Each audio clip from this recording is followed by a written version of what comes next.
Palestine. Moreover, they announced their intention to do so several months ago.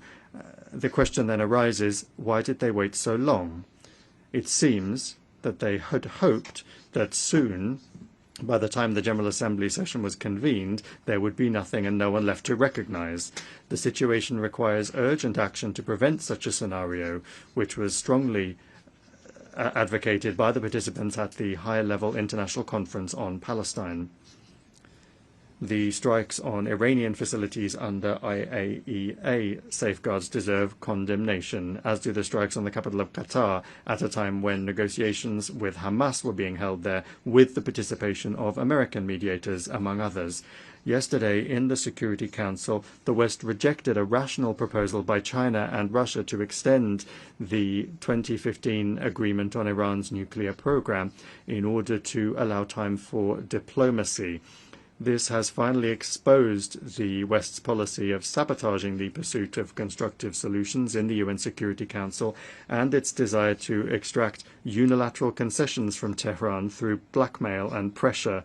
We consider such a policy to be unacceptable and consider all manipulations to restore anti-Iranian UN sanctions as well as the sanctions themselves to be illegal. The West is not accustomed to observing the principle of non-interference in internal affairs. The color revolutions have become a sad phenomenon of our time, and illegal unilateral sanctions have long since become the main tool of Western diplomacy. No matter what excuses are used to justify them, the essence of such sanctions is the same: to suppress and intimidate competitors in the global economy and politics. Russia, together with an absolute majority of UN members, calls for the immediate lifting without prior conditions of the trade blockade against Cuba, which has been in place for more than 60 years, and for it to be removed from the notorious list of state sponsors of terrorism.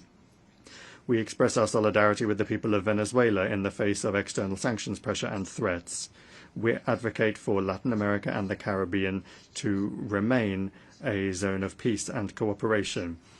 A flagrant example of the undermining of sovereignty and gross interference in internal affairs is the actions of the West in the Balkans, where such a fundamental principle as the need for all UN members to comply with Security Council decisions is being violated.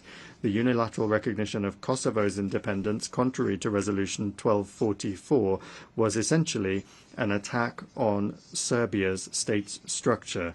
Now the West has set a course for the collapse of the statehood of Bosnia and Herzegovina by sabotaging the Dayton peace agreement.